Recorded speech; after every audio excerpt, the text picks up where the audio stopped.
ভূত হোক বা আত্মা বা অশরীরী কিংবা বিভিন্ন প্যারানর্মাল অ্যাক্টিভিটি যার সম্পর্কে জানতে আমাদের প্রত্যেকের কম বেশি আগ্রহ থাকে, সে ভৌতিক গল্প হোক বা সত্য ঘটনা নিয়ে।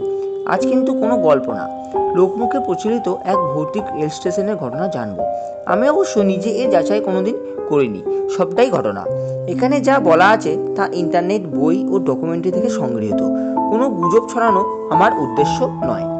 একটা কথা আছে না, যা রটে তা কিছুটা হলেও বটে। ভারতবর্ষের ভৌতিক জায়গা এমন প্রচুর আছে, প্রচুর এমন ভৌতিক রেল স্টেশনের ঘটনাও আমরা শুনে থাকি। আজ তেমনই এক ভৌতিক রেল স্টেশনের, বেগুনকোদর রেল স্টেশন নিয়ে আমরা জানব। তো চলুন শুরু করি। এই স্টেশনটি ভারতবর্ষের পশ্চিমবঙ্গ রাজ্যের এক জেলা পুরুলিয়া, সেখানে অবস্থিত।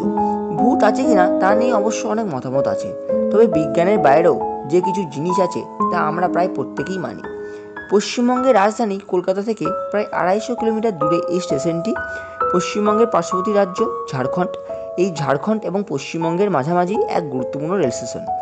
এই স্টেশনের ওপর দিয়ে বহু গুরুত্বপূর্ণ ট্রেনই যাতায়াত করে। সন্ধে নামার পর থেকে কোনো ট্রেন কিন্তু এখানে থামে না, এমনকি কোনো যাত্রীও এই স্টেশনে ওঠানামা করে না। এমনকি পার্শ্ববর্তী লোকালয়ের কোনো মানুষও এখানে সন্ধ্যা নামার পর আসে না।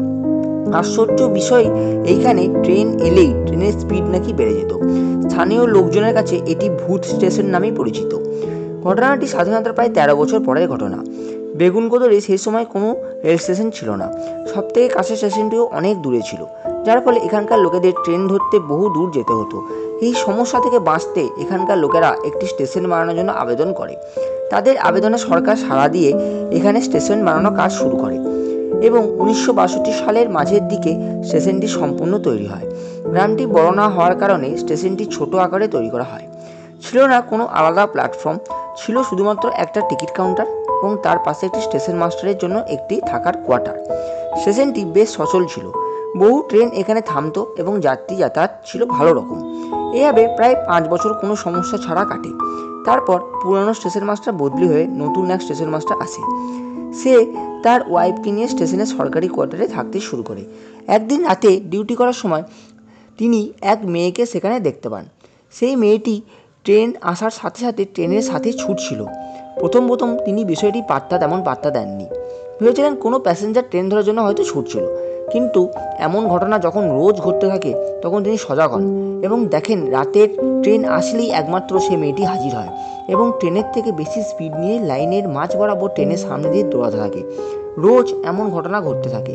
তিনি দিনের বেলায় মেয়েটিকে অনেক খোঁজার চেষ্টা করেন, গ্রামবাসীদের সাথে কথা বলেন, কিন্তু তার কোনো খোঁজ পাননি। রাতের ট্রেন আসার সাথে সাথে তার দেখা মিলত। তিনি তার ঊর্ধ্বতন কর্তৃপক্ষকে বহুবার বলার চেষ্টা করেছেন, কেউ বিশ্বাস করেনি। শোনা যায় এরপর মধ্যরাতে কোনো একদিন স্টেশন মাস্টার ও তার স্ত্রী সেখানে খুন হন। স্টেশনে থাকা পাতকুয়া থেকে তাদের মৃতদেহ উদ্ধার হয়। পুলিশ অবশ্য এই খুনের কোনো কিনারা করতে পারেনি। লোকমুখে শোনা যায় এরপর থেকে শুরু হয় সেই স্টেশন জুড়ে কালো রাত। ধীরে ধীরে শোনা যেতে থাকলো নানা ঘটনা। কেউ বলতো এখানে সন্ধ্যার পর বিভিন্ন আর্তনাদ শোনা যায়, আবার কেউ বলতো ট্রেনের সামনে কোনো অশরীরী নাকি হেঁটে যেত বা দৌড়াতো। বহু রেলকর্মী এমন সব ঘটনার সম্মুখীন হয়ে চাকরি ছেড়ে চলে যায়। আগুনের মতো ছড়িয়ে পড়ে সারা দেশে এইসব ঘটনাগুলি। রেলের কাছে এমন ঘটনা পৌঁছাতে বেশিক্ষণ সময় নেয়নি। খবর পৌঁছানো মাত্রই রেল সেই স্টেশনটি ট্রেন চলাচল কমিয়ে দেয় এবং সেই সঙ্গে যাত্রী সংখ্যাও কমে আসার কারণে ধীরে ধীরে এই রুটে সব লোকাল ট্রেন বন্ধ হয়ে যায়। শুধু দাঁড়িয়ে থাকে ভগ্নপ্রায় এই স্টেশনটি। একমাত্র দূরপাল্লার ট্রেন সীমিত সংখ্যায় যাতায়াত করে। ভূতের ভয়ে 1967 সাল থেকে 1967 সাল থেকে এখানে কোনো ট্রেন এমনকি রেলকর্মীও যাতায়াত করতো না। বহু রেলকর্মী অশরীরী সেই মেয়েটিকে দেখে মানসিক ভারসাম্য হারিয়ে ফেলেছে, যার ফলে স্টেশনের কাছে আসলেই লোকো পাইলট ট্রেনের স্পিড বাড়িয়ে দিত যাতে তাড়াতাড়ি এই স্টেশন পার করা যায় এবং ভেতরে থাকা প্যাসেঞ্জাররা জানলা দরজা বন্ধ রাখত। লোকাল মানুষেরা বলে স্টেশন নির্মাণের সময় একটি মেয়ে ট্রেনে নাকি কাটা পড়ে, তার আত্মায় নাকি ঘুরে বেড়ায় এই স্টেশন জুড়ে। 40 বছরের বেশি সময় কাটার পর এই স্টেশনে একটি হন্টেড টুরিস্ট স্পট হিসেবে পরিণত হয়। দিনের বেলায় বহু মানুষ এখানে আসতে থাকে। বহু প্যারানর্মাল ইনভেস্টিগেটর এসে এখানে সত্য যাচাই করে তাদের আধুনিক যন্ত্রপাতি দিয়ে, এমনকি রাত অবধি কাটায়। তারা কিছু নেগেটিভ এনার্জি পায়নি। ধীরে ধীরে স্থানীয় মানুষের মনে ভয় কাটতে থাকে এবং তারা পুনরায় স্টেশন খোলার আবেদন করে।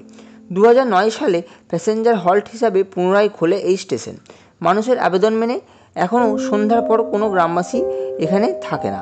শেষ ট্রেন আসে বিকাল 5:50, কোনো ট্রেন থামে, তারপর আর কোনো ট্রেন থামে না। নেই এখানে কোনো স্থায়ী রেলকর্মী। আপাতত এইটুকু বন্ধুরা, চ্যানেলটি সাবস্ক্রাইব করে পাশে থাকবেন, ভিডিওটিতে লাইক, কমেন্ট ও ভিডিওটিকে শেয়ার করবেন। ধন্যবাদ সবাইকে।